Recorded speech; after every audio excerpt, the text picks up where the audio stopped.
Hi అండి, ఈరోజు మా వారికి ఫేవరెట్ రెసిపీ అయితే ట్రై చేశాను. ముందైతే క్యారెట్, క్యాప్సికమ్, ఆనియన్, ఎగ్స్, అలాగే క్యాబేజీ, చిల్లీ ఇవన్నీ సన్నగా కట్ చేసి పెట్టుకున్నాను. ఫస్ట్ ఆయిల్లో ఇలా పోపు దినుసులు వేసేసుకొని ఆనియన్స్ అయితే కొద్దిగా ఫ్రై అయినిచ్చాను. తర్వాత క్యాప్సికమ్ ఫ్రై అయినిచ్చాను. నెక్స్ట్ క్యాబేజీ కూడా కొద్దిగా వేయించేసుకున్నానండి. నెక్స్ట్ క్యారెట్ అయితే సన్నగా తురిమేసాం కదా, లాస్ట్లో వేసాను. కొద్దిగా ఇలా వేయించేసుకున్నాము.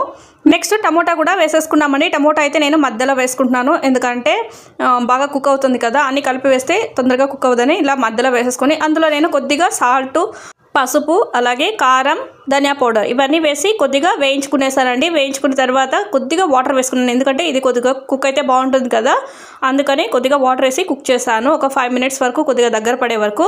తర్వాత ఎగ్స్ అయితే ఇలా వేసేసుకున్నానండి. ఒక 6 eggs అయితే వేసేసాను.